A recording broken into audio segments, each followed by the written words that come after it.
Let's get into the big topic of open source, something that we actually say at Red Hat. This is so awesome. We are an open culture that believes in What is that process that a developer, or let's say, as the Kubernetes ecosystem really boomed?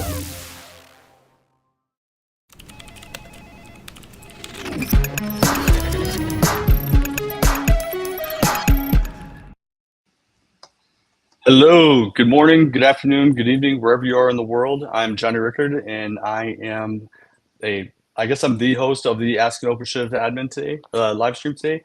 Sully is on PTO, and he'll be back next week. So it is me and our special guest, Sean. And Sean, you have the perfect last name, spelled a little different from mine, but like we say it the same. No relation. So Sean, why don't you go ahead and introduce yourself? Right. So my name is Sean Rickerd. I am the Principal Technical Marketing Manager for OpenShift Security here at Red Hat. Awesome. Nice. And so we've been, I think we kind of crossed paths somehow accidentally. Like I think our names being so similar is how we ended up like getting mixed in together. But yeah, exactly. Yeah. So I mean, on the internal kind of like things of the list of things to do, you know, my name got put there. I'm like, why? This is the first time I hear of like Ask an OpenShift admin. Why am I involved in this? So I reached out to Sully, and he's like, "Oh yeah, no, talk to Jonny." I'm like, that's where it happened. Yep. Happy accident. That's how I'm here now today. So that's a good thing. That's right. No, I'm excited, and like just like talking to you in the pre-show about like some of your experience and some of the things that you're going to be doing. I think it's awesome. Like you're doing a lot, and you've got like this wide breadth of knowledge of security and product security for OpenShift and stuff like that. So it's going to be amazing. We'll do a little bit of OffSec today. That'll be fun. Nice. So yeah, if you're out in the crowd and you're watching, if you're not watching this live and you're watching this later on, if you have any questions, feel free to reach out to me, Jonny at redhat.com. Or if you have questions related to the stream, you can reach out to Sean. I'm sure Sean wouldn't mind. But yeah, definitely reach out to me or Sully, and if we can, we'll get it answered. And you know, if we need to forward it over to Sean, then we'll get Sean involved, and we'll get everything taken care of. So the Ask an OpenShift admin is part of the Office Hours live stream series with Red Hat. So just like in college, when you have a professor that holds office hours, it's exactly the same thing. We're here to answer your questions. And Sean and I, we don't know everything. Sean obviously knows a lot about security and about OpenShift, and he can probably answer most things. We don't know everything. You know, combined, we know everything. I mean, we know the answer to life, the universe. Mostly everything. I'm trying to keep the ego in check, you know, that's all. But no, like for the things that we don't know, we definitely have reach within Red Hat. So we'll take advantage of that and try and get your questions answered. So yeah, let's go ahead and do some top of mind. There's not really a whole lot going on, at least that I was tracking. One thing is that OpenShift 4.16 was released. The fast channel is available, so you can definitely go and upgrade using the fast channel, and then soon-ish, you know, like the packages will make it over to stable, and then you'll be able to directly move over to stable without you know, having to mess with anything. So just know 4.16 is available, and there's a lot of new features out there. We are going to do a series, or at least a stream, on what we think is important in 4.16 coming up. But we've also got a couple other streams coming up that are going to be pretty cool too. So we've got another observability stream coming up, I think at the end of the month on the 31st. And we've got some stuff coming up in August with NetApp, and then a few other things that I can't remember off the top of my head, which I should have written down.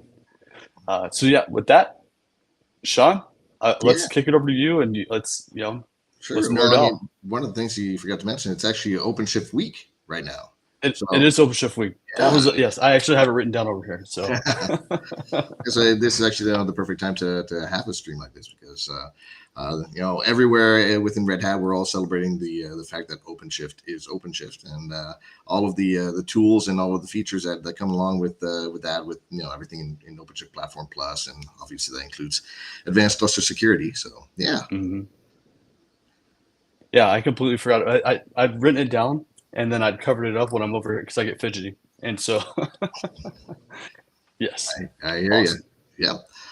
Yeah. So I've got a couple of things for you guys today. I actually have a live demo, and I did do the proper sacrifices to the demo gods, and things are supposed to be running well, or at least during my tests earlier, it was running well. But shall we get started with that? Let's do it. Awesome. All right. So I've got my own lab here that I've built, which is a standard OpenShift. It's on bare metal. Ignore the little errors there. It is my testing environment. This is not a production environment. It's supposed to have boo-boos. I've built it this way. But one of the things I've got in here is I've got a project called Attack that's got basically it's a website running containerized. And this particular website is actually vulnerable to the struts vulnerability. I mean, the whole reason why this is built this way is to give me the ideal target for my would-be attacker. So going with that, I'm going to go ahead and bring up my, that's the other one. I'm going to bring up my terminal here. And in this terminal, I've got my attacker who's actually done a lot of reconnaissance already. So he's actually pinged this. He's running netcat on it. He's looked at open ports, and he noticed that port 80 was open. He noticed that it was running Tomcat, and he's like, oh well, let me see if I can actually use my my script that I wrote to attack this machine. So he's going to use his attack script, which it's a very simple Python script that I nabbed off of a GitHub, and I changed it a little bit to do what I wanted to do. But we're going to use this to do a remote command execution, and we're going to start it by saying pwd. Let's see if it actually works, and it does. So our attacker is super happy. He's like, okay, well, you know what? This container is actually vulnerable right now. I can actually do stuff with this. So let's get some information about this particular container or this particular machine. At this point, he's not necessarily sure if it's a container or not, but one thing he knows is that it's running Linux, it's running Tomcat. So who am I? Oh, he hit pay dirt. Our attacker's happy now. He's like, I am. Yep. I can do whatever I want to this machine. So let's find out what it's actually running. So doing an netc cat NCOS release, we can find out that it's a Debian box. All right, so Debian 8, awesome. That means it's running aptitude. That means I can actually do some cool stuff. And we can actually see, oops, running my, I'm actually going to run a sed immediately because I've got it all saved, because typing this out live, tends to lead to typos and things like that. But already I know that the etc apt sources list, if I were to cat this, I mean, the attacker would probably cat it first to see what's in there. But we want it to have this, or the attacker wants it to have the stuff that he wants, right? He wants to be able to utilize this and gain full access to it. So using a sed, we're actually going to be overriding that app sources list with the information that we want. And there to go, it's done. And then from there we can do an apt get update to actually update this package list. So our attacker is super happy. He's already thinking ahead. It's like, okay, what else can I do with this? Once I've got all this stuff done and I can install the things that I want to, what kind of damage can I do? Right off the top of his head, he's like, well, you know what? I know what I want to do. I want to actually get a full shell, like typing out my Python script and putting in my commands that way. That's a little long. That's a little annoying. I don't want to do. I want to do something that's going to be a little bit more simple. So he's actually going to do an NC LVNP 4444. So that's going to set up a listening port on his machine to listen to an incoming connection. And from there, he's actually going to install netcat on the box that he's already owned. So let's go ahead and do that. Let's go ahead and get that netcat installed. It's going to take a couple seconds. And then once that's installed, we're actually going to call out to the box that's listening, so the attacker has a full-on workable CLI.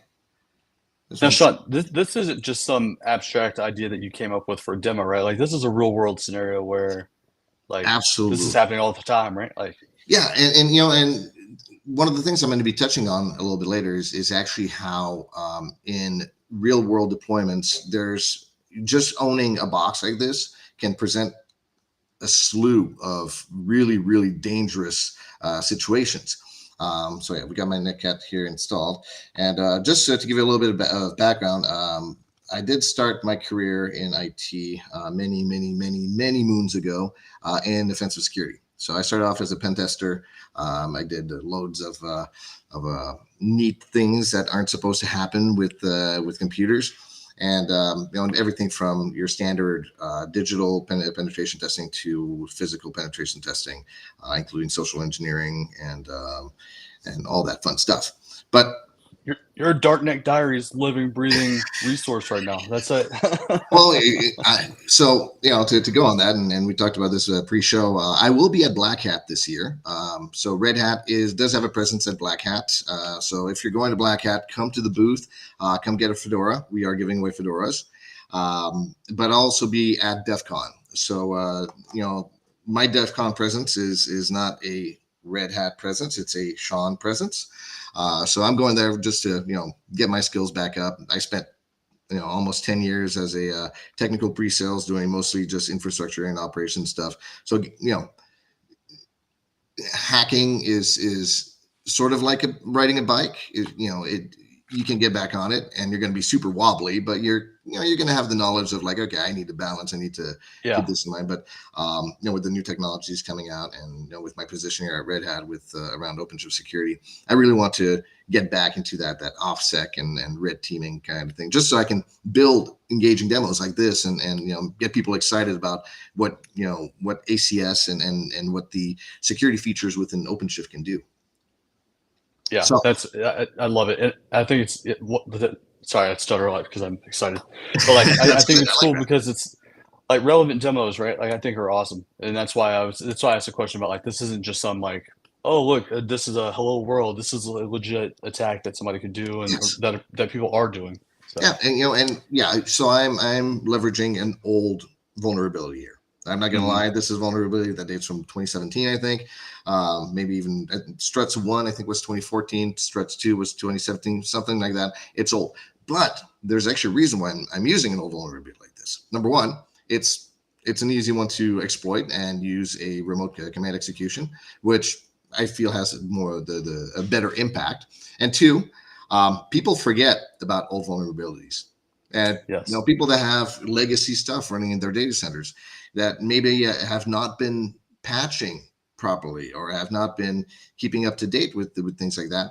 They have those vulnerabilities that are sitting there that are forgotten, and it just takes one bad actor to you know, drill into the right machine at the right time to expose that vulnerability and to own the box. So yeah, so that's why I decided to use this one. So our Netcat is installed on our vulnerable box. Our attacker is now ready to call into his other machine. So I'm going to bring this here over to the side so you guys can see it being connected. And we're going to click go, and there we go. Right away, we've got our shell here. So here, if I do pwd, well, you're in Tomcat. If I do a cat etc os release, we can see that it is Debian. I'm running Fedora. So, you know, this is not my box. This is that box there. And there I can actually go and do apt get install blah, you know, whatever I want to. At this point, the attacker has owned this box. And there's a lot of things that they can do from here. The thing is that this guy, you know, he did all the reconnaissance and he started exploiting this, but he didn't realize that the company he's attacking, well, they're super cool. They're super smart. They're, you know, they are the most popular people on earth, and they're running Red Hat Advanced Cluster Security. So our super duper awesome, cool security guy, container security guy, he looks in violations and he sees, oh, shell spawned by Java application. Whoa, that happened a minute ago. That's not good. That's not supposed to happen. IP tables execution. Oh man. And he sees all these things and he's like, well, that is a problem. So what he's going to do, he's actually going to go into his policy management over here. He's going to look up policy and type in shell, and he's going to go into the shell spawn by Java application. He's going to edit the behavior of this. This is an out-of-the-box policy that we've got. So it's a runtime policy. Once you install Red Hat ACS, this is a policy that already exists. And by default, just like any other default policies within ACS, they're all in inform mode only. The reason for that is that we don't want our customers that have potentially vulnerable workloads to install ACS to get the secure cluster going, and then all of a sudden half of their containers stop working. No, that's not a good thing, right? But we do want that information to be readily available to our customers. So going into my policy behavior here, I'm going to switch this to inform and enforce, because I know that this is being leveraged right now. I'm being attacked right now. So inform and enforce on runtime. I'll go to review policy and I'll click save. As a good OpenShift administrator, what I'm also going to do is I'm going to kill the pod, because if there's an active connection, which we know there is, it's going to sever the connection, right? Not only that, but our container right now, as it lives, is tainted. It's tainted because our attacker has populated the sources.list. He's installed netcat. It's no longer a sane container. So the best thing to do is we go in here and we kill the pod. Obviously, this is deployment. So what will the deployment do? It's going to spin up a brand new pod, a pod that is sane, a pod that has not been changed. It's going directly from the original image. So our attacker here, he's like, all right, well, I'm going to do I'm just going to do apt-get update because we want something to happen. And oh yeah, see, I'm already disconnected because now I'm back on my ThinkPad. So no, I don't want to do that. Let's see if I do a cat. Let's see OS release here. Yeah, I'm on my workstation. I'm running Fedora. So that connection has been severed. And our attacker's like, well, you know what? Let me go back into it. Let me run my my script. Let me see if I can attack this again. So running who am I? All of a sudden, it's not bringing anything. He's not getting anything back because Red Hat ACS is blocking that attack mid-stroke. If we go into our violations here, we can actually see shell spawn by Java application enforced 4 times. So it tried to connect 4 times and it got stopped 4 times. And if I click into this, we can actually get information about when that happened. And the reason why this is important is that, let's say the container that the attacker got into was something a little bit more viable. That's something that with a little bit more meat in it. So for example, in my network graph here, if I go into my attack, we can see that it's really simple. We've got our attack and ghost external entities, and of course the internal DNS. Already, leveraging the internal DNS, we could do some damage with this. But let's say we're actually going and using this shopping app that I've got, and we attack the front end. From there, he can do a lateral movement into so many different things. Right now, we don't have the network policies, but if this was a real application and it was running, I could actually go into our network policy generator, generate a network policy based on actual traffic, apply that to this, and that would make things better. Because if my attacker came in here before the network policies are there, he'd be able to do lateral movement. He'd be able to find a privileged container. He'd be able to do a mount on there, drill down into the actual cluster, and own the entire cluster, which is not a good thing. The network policy generator, that would actually stop that attack as well. If the generated network policies are based on the traffic that is that has been vetted, that is real traffic, anything that happens that's outside of that will actually be blocked. So we can actually have some east-west security using that network policy generator, which I think is pretty cool. That is awesome. That is awesome. So let me ask you, and this is a genuine question. So like, say we're using OpenShift virtualization. Obviously, we're not going to delete the VM, but we could bounce the VM if this were, if it were the attack vector. Absolutely. But is it the same concept? Does ACS still have the same reach, I guess, within ACS, the VM? So ACS does not do OpenShift VMs yet. Okay. And the reason for that is that ACS is really built for Kubernetes. And for containers. So containerized workloads is what it's going to do. There are some things that could potentially be used for that.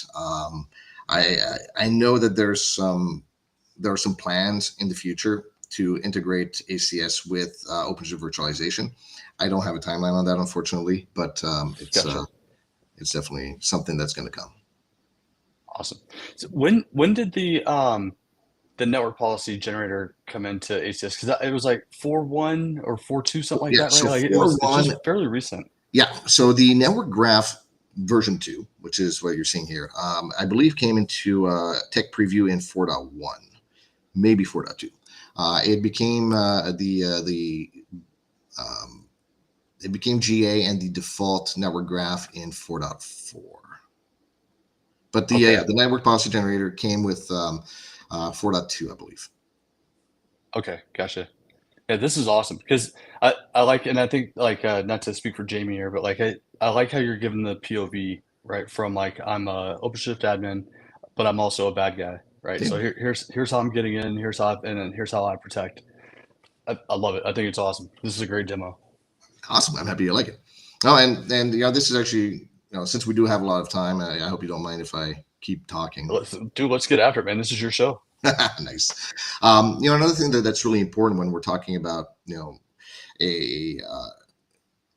a security strategy or making sure that we're compliant is compliance, right?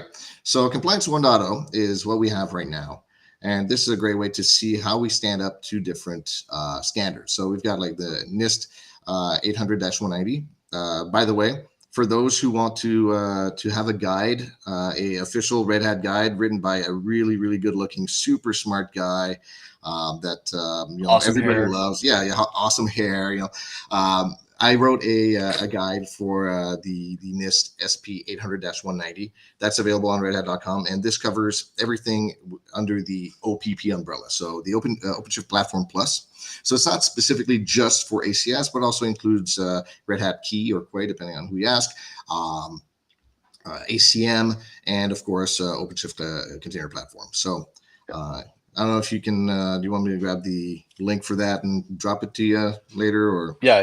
Yeah, if you grab it and you drop it in the private chat over here, I can copy and blast it out to the stream.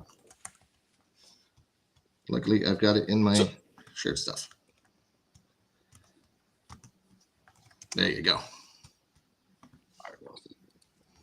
So going back to the compliance thing, so obviously, depending on what type of compliance is important, we've got the CIS K8S, which obviously looks better than our HIPAA or 853, but we can actually go down in there and find out what each requirement for that is. In the compliance 2.0, it's actually a little bit better. So this is in tech preview right now.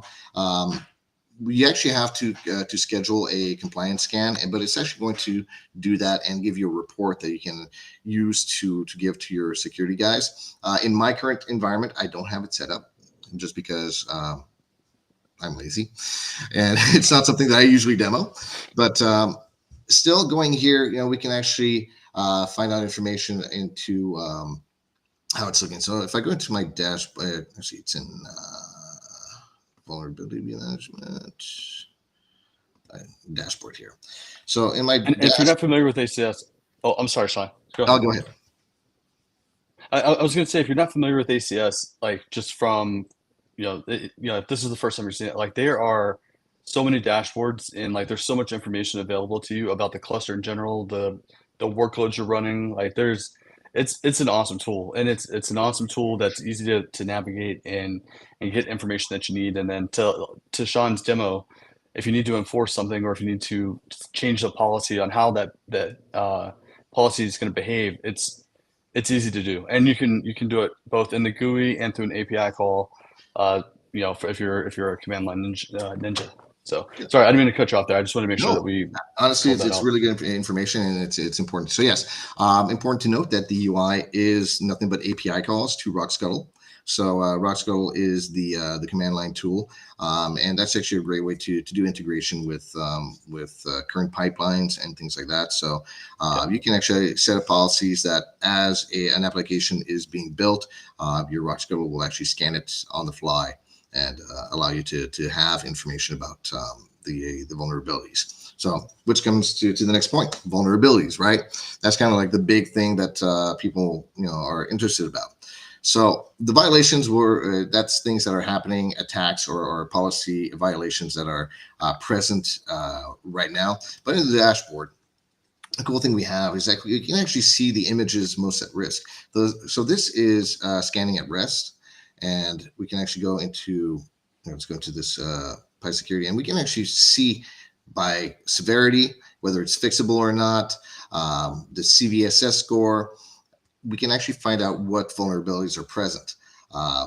We can actually even go into here and see exactly which vulnerabilities there are. So if I go into this one, click on this, it's going to bring up, no, it's not going to be able to load it because apparently I'm not connected properly, but in a real environment, it would actually bring up information about that particular vulnerability.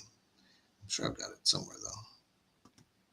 Yeah, I didn't send it. So how does the vulnerability, the container like vulnerability output here compared to like what you get with Quay, right? With Claire, right? Are they similar? Do they complement each other? Like, so as of now, both Quay and ACS use the Scanner V4, which is actually a merge of the ACS scanner and of the Claire Core scanner.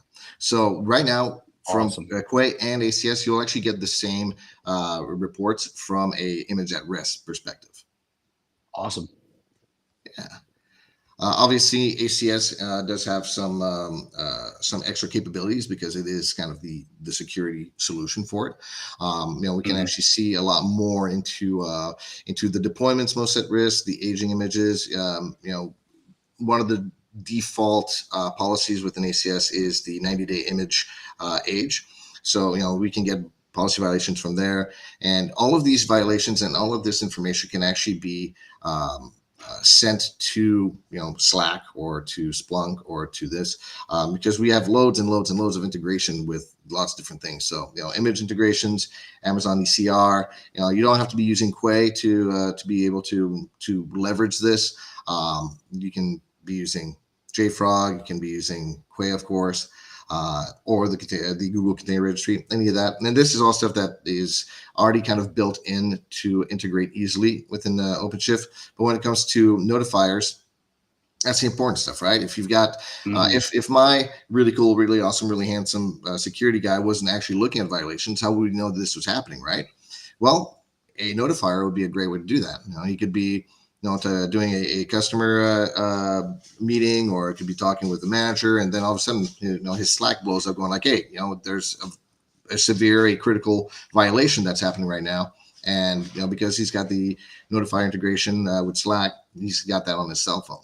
So lots of really cool integration possibilities for knowing what is happening and when. So, yeah. That's awesome. And so ACS is really like, it's got feature parity with like Twistlocks of the world. Yes. I can't remember what the other name of it is. Like there's some other names. It's been a while since I've been in the game, but yeah, so it's basically like on par with that type of platform. Okay. Absolutely. Now, it's important to note that with ACS, now this is something that is specifically built for Kubernetes using Kubernetes APIs. It is the tool for vulnerability management within Kubernetes, and especially if you're a Red Hat customer running a Red Hat environment, you're going to get the best results using ACS than any other scanner. Gotcha. And it's got the history behind it too, right? Like the cloud, right? Like it was StackRox before it was ACS, right? And StackRox was the industry leader in some of this stuff too. So it's like absolutely. It's not like we just came up with this and we're look, now we've got a thing.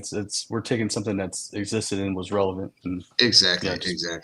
And for those that are not currently using ACS or don't want to deploy it in their bare metal environments, we actually have a 60-day trial of the ACS cloud service, which basically is a great way to give this a shot.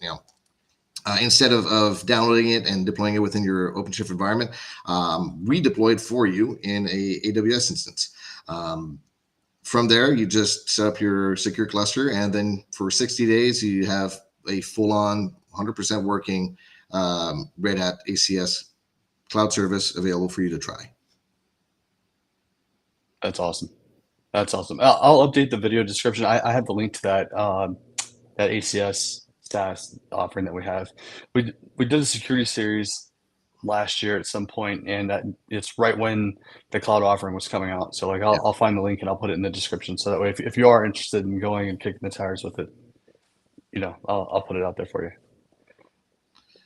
All right. Jacob asks, can you talk about some of the requirements for deploying on bare metal? Absolutely. So I will be the first one to tell you. I won't be the last. ACS is hungry. It does require quite a bit of processing and memory, but you do need to have a OpenShift environment. So it has to be deployed on OpenShift. The deployment process is super simple. It's an operator. So you deploy the operator, that will deploy Central, which is the UI. It'll also deploy all the databases that are required. And from there, you go into ACS, go down here to what is it? Clusters. And from here, you can actually create an init bundle. So this init bundle is essentially 3 secrets that sensor, which is the operator that's going to be grabbing all that information and sending it to Central, will require to communicate with your cluster. And then you can go back to your OpenShift environment. You click secure cluster, deploy it directly from the operator, and you're good to go. So it's pretty simple that way. If you want to scan a non-OpenShift environment, same process essentially. The only difference is instead of installing the secure cluster through an operator, you're going to be using a Helm chart. But any XKS that is CNCF certified will work. So AKS, CKS, GKE, obviously OpenShift. That's not a problem. You can actually scan them. So from a compute perspective, though, I do know it is like super intense. Like it takes quite a bit of CPU and RAM. But on the storage side, it's really as much as you are like the what am I trying to say? For the Claire database or for the scanning database, right? It's how often you're bringing that in and how often you're retaining the information, right? And like the retention that you're keeping that. So when it comes to vulnerabilities and information like that actually happens automatically. It's Okay. that will be updated, I believe every 24 hours. That information is getting pulled in from 6 different sources. So I mean, that's why that's important. But yeah, it's the storage space requirements. I'd have to actually look into it because I never bothered to find out why it's like that. But I can look into that, and if that's something that the people watching are interested in, email me and I'll find out. To answer Jacob's question, would you deploy within a central hub cluster, ACM, or separate? Looking for best practice. It's up to you. The way that I do it, if you've got the resources on your main cluster, deploy there, because then that way all of your stuff resides in one place. But you don't have to. Like I said, the ACS cloud service that would be deployed in AWS, no matter what. So, or Azure later, and GKE, or GCP, those are coming. So it doesn't really matter where ACS lives or where Central lives. What's important is that the underlying infrastructure is OpenShift. That's all. Yeah. And Jacob, the way that we do it, like for multi-cluster, is generally we'll have like ACM and ACS Central on one cluster, and then like dev, staging, whatever you want to call that spoke cluster, we'll have secure running there, and then calling back into Central. So it's a lighter. I don't know if it's a lighter weight footprint, but it's just a component of ACS running on the remote cluster, and it's reporting back to Central, so that we can get all the reports in the dashboard, like Sean was saying.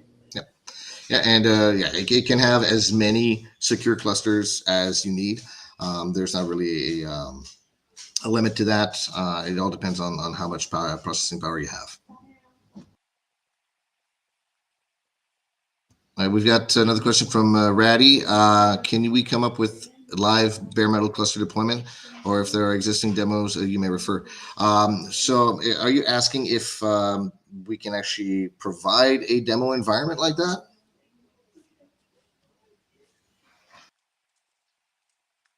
I'll wait for a Yeah, reply. I'm thinking that's what. And so you were talking about before, you're working on some stuff for the roadshow. Do you want to go into Yes. that a little bit? Yeah. So we do have the Mad Roadshow, or the application developer roadshow, and there's a security track in there, and that security track does include ACS. It does include all of that, that we can that you can request your Red Hat representative to do at your company. And there's also the security roadshow. The security roadshow is brand new. We actually just did a pilot of that out in Denmark. And that has some really, really cool deep dive information on ACS and security specific toolings. Oh, and not Awesome. demo. We want to see bare metal OCP creation. Oh, okay. So for OpenShift, I mean, if you want to see it in action, and you've got the resources, you can use console.redhat.com, and you can actually deploy it there. Okay. Bare metal OCP Thank you, creation. Jacob. Yeah, so Roddy, like, and Sully and I have some plans that we wanted to go through like an Installapalooza type of deal where we go through like all the different installation methods, right? We go through like the AWS IPI, AWS UPI, Azure IPI, UPI, bare metal, all that. So that way we're covering like the whole gamut, and we're just kind of like, it'll be a long stream. I know that'll make our Hope 9 really happy, that it'll just be like this crazy long stream where we just go through and we just install OpenShift in all these different environments, and then maybe deploy some operators and do some disconnected stuff. So it's in the works. It's just a matter of coming up with enough time to where we can actually go through and do this, instead of, we thought about doing this like over a series and kind of breaking it up, but like it seems like it would be better to do like one just big stream, and then just a crazy live stream, so that way you're seeing everything that we're doing live, and there's no, like, it's not scripted or anything like that. We're just kind of going through it, and you get to see us break it and troubleshoot it and all that stuff. So it's coming. It's just a matter of getting the time scheduled. And Sean, I'm going to paste this link, and hopefully it's the right one for the OpenShift Roadshow, for the security section. So if you are interested, you can sign up here. You can also use developers.redhat.com to get access to a lot of the content that Sean's talking about, like especially OpenShift. And yeah, there's learn.redhat or learn.openshift.com that you can go to and get access to some of the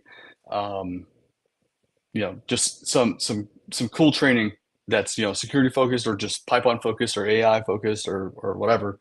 But just kind of pretty much all things OpenShift, where you can kind of kick the tires and get an understanding of how things work. But now that I've said that, Sean, like, how does ACS and like the AI movement work together, right? Like how do you see, like what's your vision on that? And obviously there's some things you probably can't talk about, but like the things that you can talk about, like how do you see that kind of Well, going? the cool thing is that with the OpenShift AI, which is already GA, it's you guys can go in and take a look at it now. That's running on OpenShift. So the underlying stuff, it's containers. So the idea with ACS, at least right now, is to help make sure that the underlying infrastructure is maintained, and that we give you the tools to eliminate any potential attack vectors that you could, right? So if you've got the vulnerability management for the underlying infrastructure, your AI components are automatically going to be safer, or at least Gotcha. less vulnerable. Yeah. As much as possible, right? Exactly. Oh yeah, it's like the old adage goes, the only safe computer is one that's been turned off, unplugged, buried 6 feet underground and covered in concrete with 2 armed guards, and even then I'm not so sure. Yeah, I mean, and so I came from like the government space, and I felt like that was like the motto, the way that the security team would react to just anything. They were no engineers, is what I like to call them, because it's like, hey, we want to do this. Like, nah, that's like, how do we get to know and stay there? Like, let's let's figure that out. So how do you? I understand that you don't really deal with customers that much anymore, but like, Oh no, I still do. I mean, if somebody in the field wants me to go talk to a customer, I'm more than happy to do so. Yeah, Okay, it, awesome. it's a little bit. It's just I do it less than I used to when I was in the field, but it's still definitely a part of my job description. Gotcha. And I didn't mean to discount like the interactions that you have there. Words aren't my forte. So, but so like when you are talking to customers, right? Like how do you like console them, right? How do you like, give them that blanket of security, like no pun intended, that like, hey, ACS is the right tool for you, right? Or this is the right tool for your environment, like because coming from the government, right? Like I know there's always a lot of apprehension on using tools that are, I don't want to say new, but like new to them, right? They don't understand it. They don't understand the technology. Maybe they don't understand the concepts or whatever, right? So how do you bridge that conversation with them? Because I know for me, I would just try and like break it down as simply as possible. Like here's why you need it. Here's what this is solving. Here's why you need it, and here's what it costs you from a like people perspective, right? Yeah. So I mean, obviously the main thing is that Kubernetes, like any other technology, requires security. You have no Hmm. choice if you're running this type of technology. You need to make sure that you're covering your butt and making sure that bad actors, have the hardest time possible getting in. And a lot of times, and this is what I've seen personally, customers will be like, "Oh no, we already have security. We have what I like to call the traditional cybersecurity." And the thing is, Kubernetes is a different beast. And actually, I did a presentation about this at FutureCon here in Montreal. There will be a FutureCon that Red Hat will be attending in Washington, D.C. and in Boston. Washington, D.C. is next month, I believe, and Washington, D.C. is in November. But if you're in that area, look for FutureCon. The presentation I did will be given by somebody else, but it'll be there. And I talked about the importance of having a Kubernetes focused security solution for your Kubernetes workloads. The thing is that the ephemerality and the speed of scale in Kubernetes makes a lot of the traditional security methods moot. It just doesn't work. So that's Yeah. why it's really important to have a Kubernetes solution for your Kubernetes environment. So I mean that's one of the first things that I will be talking about, and I will ask what does it look like for you right now? Like, let's say your Kubernetes environment, your OpenShift environment gets owned by a bad actor. What is it going to cost to you? Is it, I can almost guarantee it's going to cost a lot more than a year's subscription to ACS. And Hmm. it's to make them realize that, this is not a luxury. It's not a luxury tool. It's not something that you get just for ease of use or things like that. This is a necessity. Security in any sort of technology is a necessity. Yeah, and I think given like I mean yeah, ever since the SolarWinds thing, right? I mean, really that brought this to the forefront, right? This being security and like the security conversation that these corporations are having. It really brought it into like everyday conversations. Like, okay, how do I not be that person? Right? How do I not end up on the news because of that? And I think that's helped quite a bit. But there's still some of that like antiquated mindset, right? Where it's like, okay, I'm used to, especially when we overload terms like CI/CD and pipelines and data security stuff like that, things that we've been saying forever, but now in a different context, right? Like in a Kubernetes context, it's something completely different. And I feel like that's the what you said exactly is exactly right. Like you have to kind of do that mapping, the mind map to like, okay, here's how you did it today. Here's how we do it now, and here's how we move forward. Because like the familiarity part of it and making people understand like, okay, like it is different. I know we're talking about, we're using the same words, right? But they have different meanings, and in this context it means something completely different, and the flow is different. Like we don't care about how many pods get created or anything like that, where yesterday you cared about how many VMs get created or how many whatever's get created. So it's just that shift and trying to get people to like jump into it. And I agree, like what's the cost, right? Is it going to be a subscription, or is it going to be like your Yeah, fines from license? a government, or Yeah, losing customers. I mean, yeah, if how many times have we heard of a company that we were using that got hacked and our information got leaked? I mean, I know I live in the province of Quebec in Canada, and there was a huge thing with Desjardins that happened a couple of years ago, and my mortgage was with Desjardins. So, I lost all of that. And yeah, Dwayne, you're absolutely right. It is a difficult conversation, but it's a conversation that must happen.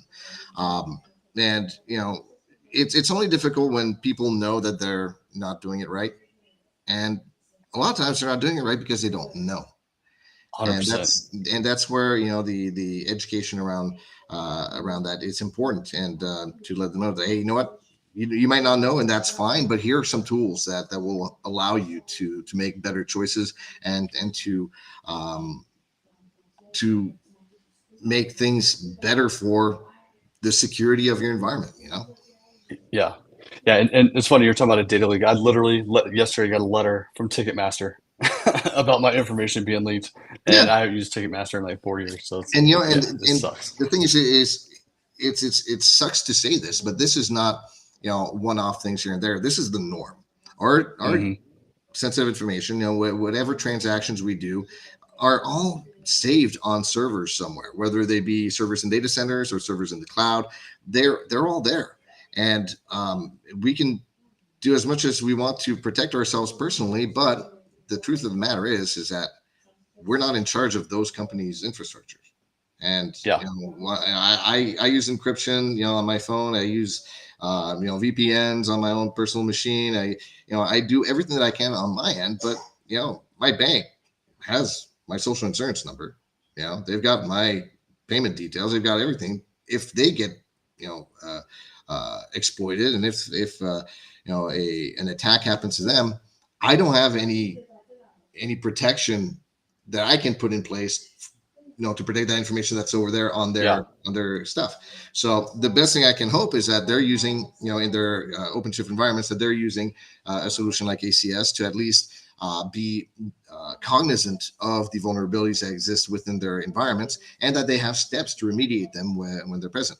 And I keep talking about vulnerabilities and vulnerability management and CVEs and things like that. I think that one thing that's very, very important is that we need to point out that not all vulnerabilities are built equally. We have these critical vulnerabilities and things like that. But one thing that I've realized in my years in cyber is, if you've got a vulnerability that's like, you can gain root access to this machine if you've got this specific keyboard built in this tiny village in China by this one guy between the dates of July 3rd and August 6th, 1986, and you plug it into the second PS2 port. Am I going to be worried about that vulnerability? No, I'm not. But if you've got something like struts, where I've got web servers that are running Tomcat, that are running that particular version, and that a bad actor can actually send remote code execution, that's going to be something I'm going to care about. And I think that the CVSS score in ACS is actually something that is super cool about that. The CVSS score is actually something that is, let me bring it up here. We've got CVSS score somewhere. It's like right in the middle of the screen there. See, there you go. Yeah, so CVSS score, that's actually the common vulnerability security score, and it actually talks about the exploitability of things. So if I go back and actually find my my really nasty violation, there you go into here, and if I go into, if I pick to this one, we've got the impact score, we've got the exploitability score.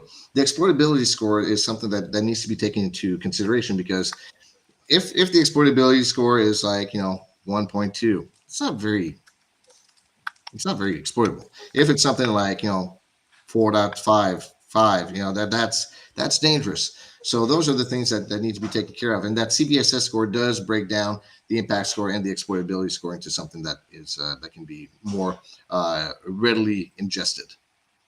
Yeah, that's awesome. I think we do need that, right? Like, it's something that's been, like, even with satellite and doing like package management and stuff like that, like it can get obscure, right? And you're like, it's important. I get it. It's important, but why is it important? And having something like this where it really breaks it down and it's like, all right, like on a scale of 1 to 10, this is a 2. Yeah. you need to worry about it, but you don't need to worry about it right now.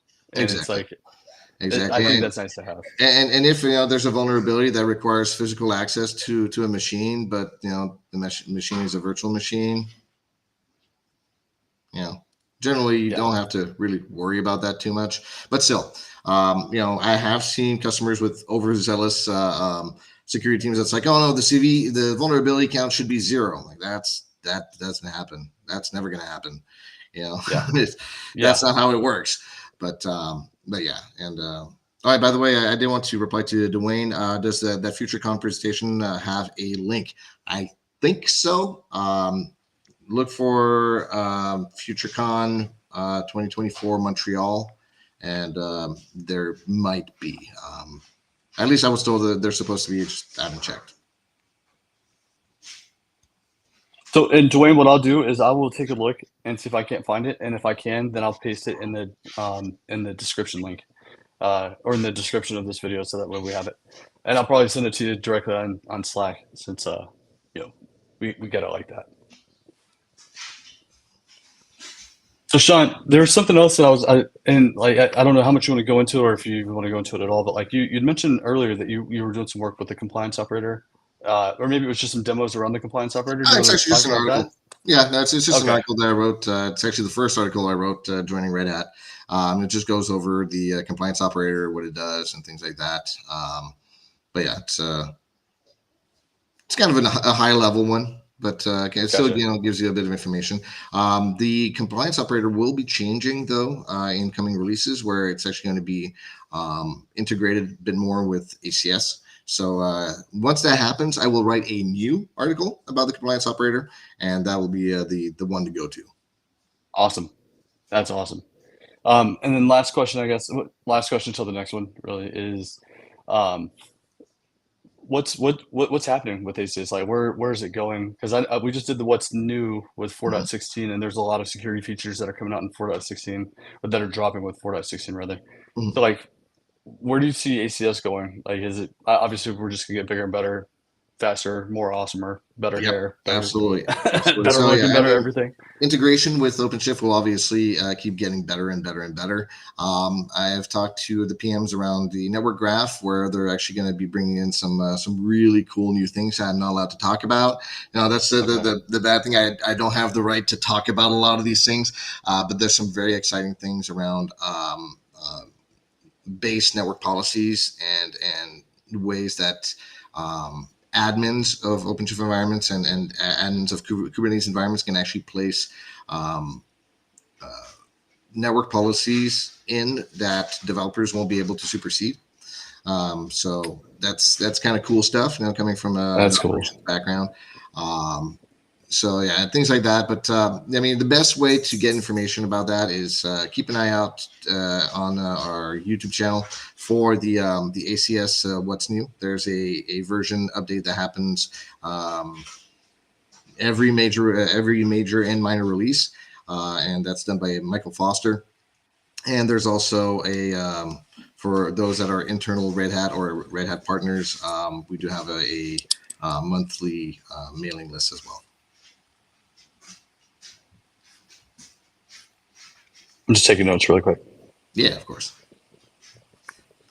And since we're going short on time, I want to repeat again, for any of you who are going to Black Hat this year, I will be there. Red Hat does have a presence. Come get a fedora.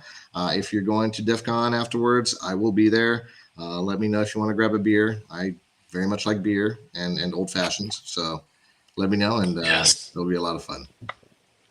Yes, I am a huge fan of old fashions. It's probably my favorite drink. But yeah, it's awesome. Yeah, that is awesome. Cool. So I mean, is there anything else that you wanted to share? We are wrapping up here pretty quick. So off the top of my head, the Red Hat Summit Connects are going to be coming to a town near you. I believe there's going to be something like 72 different Red Hat Connects across the world.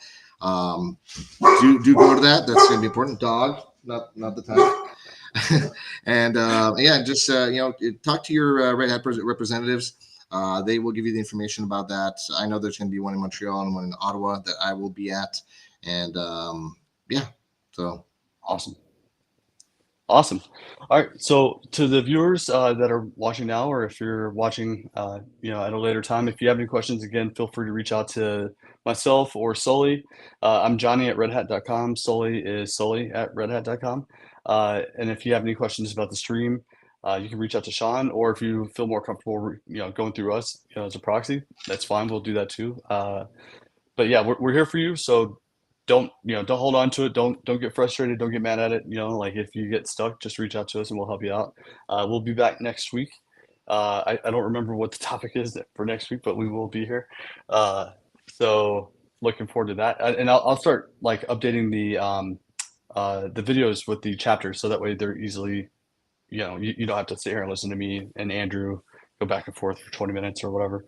But yeah, really appreciate it, Sean, dude. And seriously, thank you. This was such an awesome demo. Like I really like genuinely think that like the way that you told the story from the different perspectives, right? I think that really helps drive it home for people, because you get to see what an adversary sees, or you're showing what an adversary would see, and then you're also showing what a defender would see. And I think that being able to put those two pieces together, it helps tell the whole picture, and it helps people understand, like, okay, this is why I need this, so awesome demo, and thank you for coming on. Like, I really do appreciate it. I'm glad we got mixed in together on accident. Like, this was a happy accident. Serendipity. So indeed, that's Andrew's word, serendipity.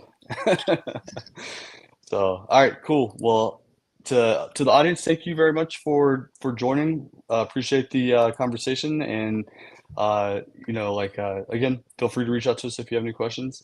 Sean, I'd love to have you back on, man. So like whenever there's a new thing and you want to demo it, please hit me up, and we'd love to have you. Sounds good.